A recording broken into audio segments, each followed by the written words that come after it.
I had always been curious about the deep web. You hear the craziest stories from people who have been there. Websites that involve human experimentation, hiring a hitman, and even watching people through their own security cameras. The first thing I stumbled upon was a website extremely centered around death, which gave me a really uneasy feeling, so I didn't hang around that webpage very long. Next, I clicked the website that was dedicated to watching people through security cameras. Most of the screens showed empty living rooms and patios.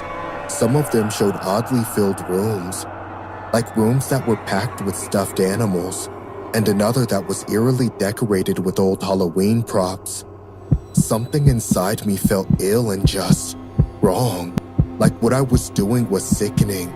I shook my head, blinking away any more curiosity before I hovered my mouse over the tiny X to close the window.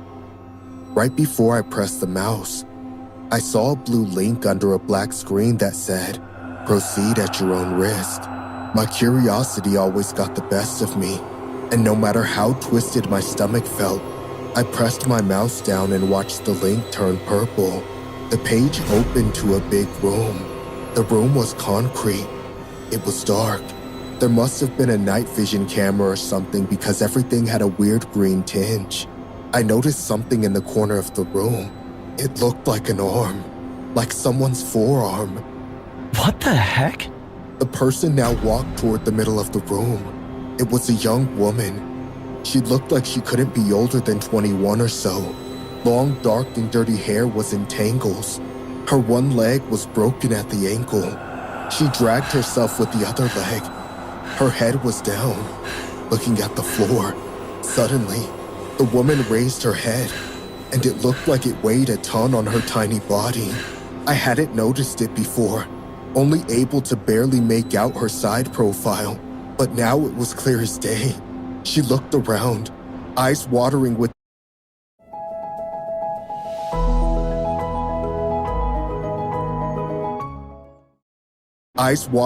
tears and black makeup streaming down her face.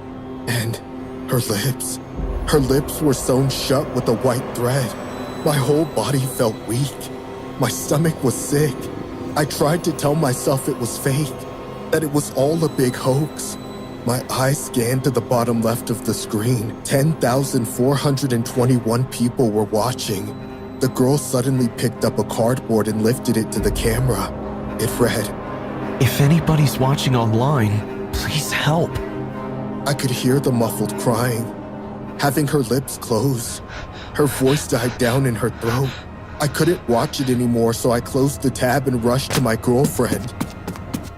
Bella, you're not gonna believe what I just saw. Hey, have you been crying? Look, I know you said to stay away from the deep web, but Are you kidding me? I told you to stay away from that place. You never listen to me. You never freaking do. there's a girl. She's trapped in some basement somewhere, and her mouth is... Oh God, her mouth is like sewn shut. There's blood all over her face and hands. I don't know what to do, Bella. The woman's cries got louder, more desperate, but muffled. I think I should call the cops. Don't be stupid. You don't know if it's fake. It's probably staged to gain disgusting viewers, apparently like yourself. So drop it. I didn't say anything, wordlessly went to bed. I didn't get much sleep. Every time I closed my eyes or even began to drift off, I would see the woman's face, the thread laced into her lips, red liquid staining her mouth, her fingers, and the floor. I continued to grow more and more anxious and uneasy, deciding that maybe getting out of the house, maybe that'll clear my mind. I grabbed the house keys and came out to the sidewalk. I crossed the road and started walking down the block. 20 minutes into walking, I noticed a black van following me. They were being very sneaky, not making a single sound and moving slowly. I stopped, and the van stopped as well. I was going to confront them, but my phone started ringing. It was my girlfriend, Bella. She must have woken up finding herself alone in the house. Hey babe, I'm just out for a stroll.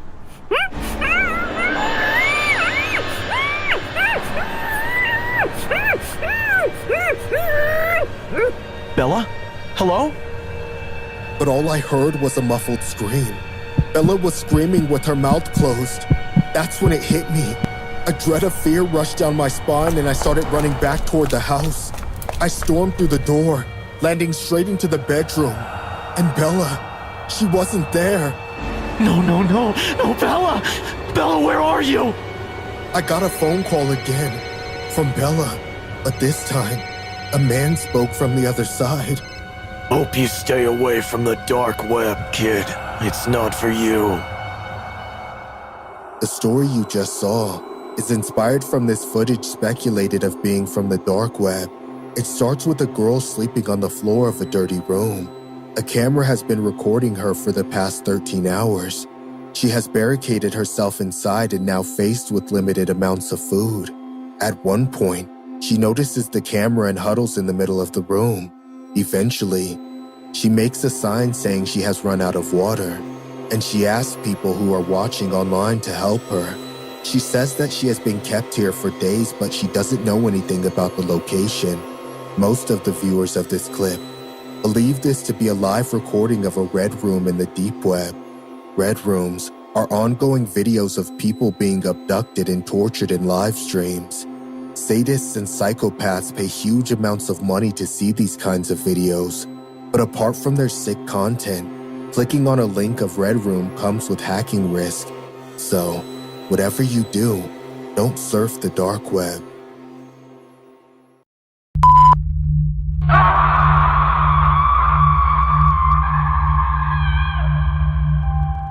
My name is Riley, and I used to run a small YouTube channel where most of my time was spent unboxing and reviewing stuff. Mostly I ordered from Amazon and Max for tech stuff.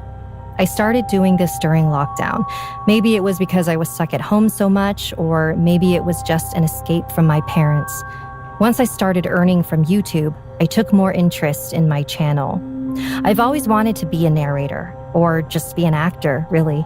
Something about craving the spotlight. It's hard for me socially, though. I have always been awkward and quiet. My best friend Cindy told me about how people were making quick cash doing reaction videos. So I began looking for simple, cheap stuff that I could buy off of Amazon easily. Once you get a few bucks, you can get better equipment, Cindy said.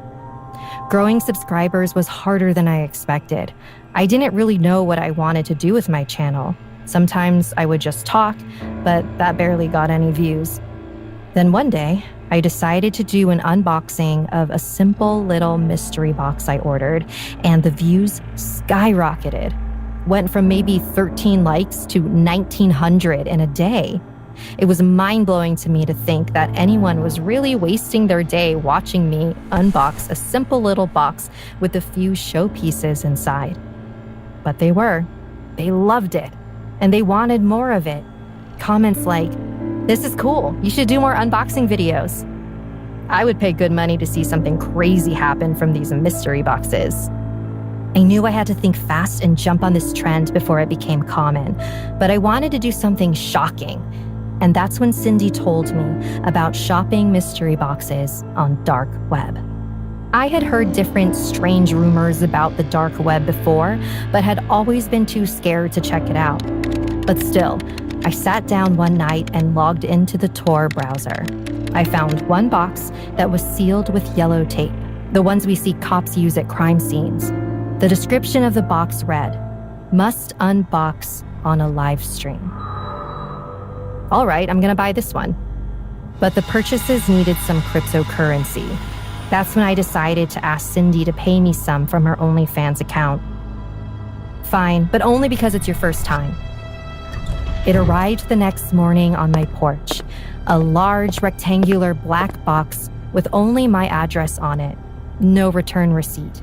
It was heavy. I somehow carried it to my room. I dropped a quick YouTube short on my channel. "Hi guys, after your repeated requests, I have ordered this mystery box straight from the dark web. I'm gonna open the mystery box live tonight at 10 p.m. Stay tuned, guys." Around 8:30, I sat in front of the camera and started recording myself live. First, I showed the box itself on camera. Then I cut into the box and eagerly reached my hand inside to take out the first item. It felt cold. I tensed up and pulled it out. My stomach dropped. It was someone's index finger. It was cut clean with not a single drop of blood on it.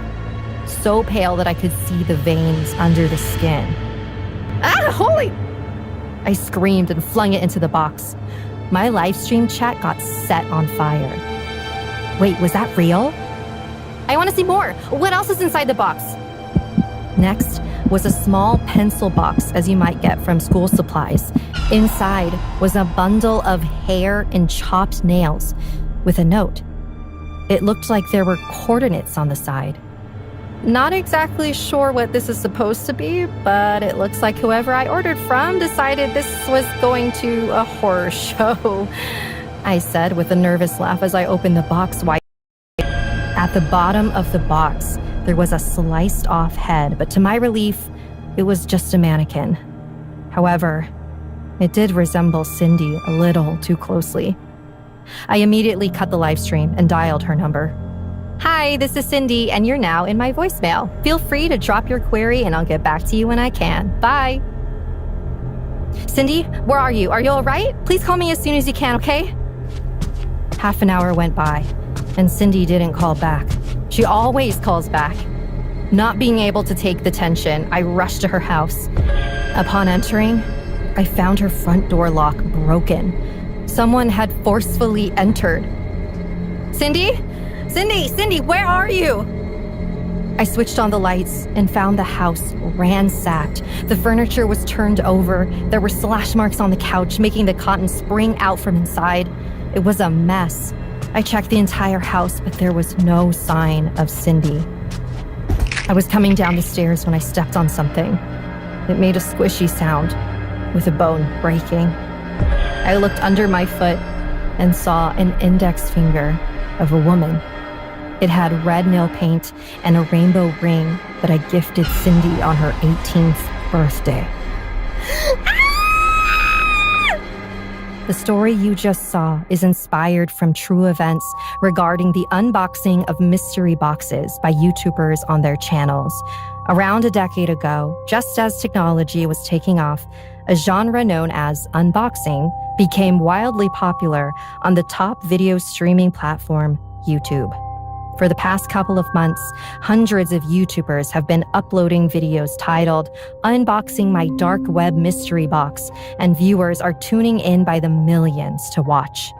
YouTubers have filmed themselves pulling everything from bloodied screwdrivers to tattered children's backpacks to voodoo dolls from the untraceable boxes. Anything bought on the dark web is done with cryptocurrency, the only untraceable way to pay for things. Sometimes the mystery box sellers can have profiles and reviews, but the entire process is completely anonymous. On the dark web, the boxes retail anywhere between $100 to $1,000, with some YouTubers even throwing in an extra bit of cash to try and sweeten the deal and heighten the creepiness. In some videos, YouTubers tell their audience they regret getting the box sent to their home address. Most of the time, the YouTubers end their videos disappointed and disgusted with what's inside. One person was even sent a completely empty box. The untraceable nature of the whole thing means YouTubers are putting more than just their faith and a few $100s in dark web sellers.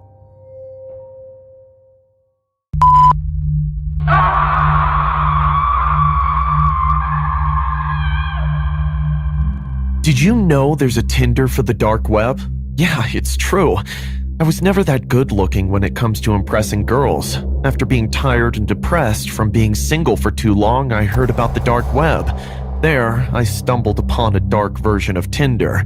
People with all kinds of disabilities or weird personalities searched for their ideal matches. One night, I got matched with a girl named Allison. All her pictures were taken from her back. She had long brown hair and sitting on the edge of a bed. She was also the first one to text me. Hi, Allison here. Hi, Liam this side. So you come here often? Not often enough.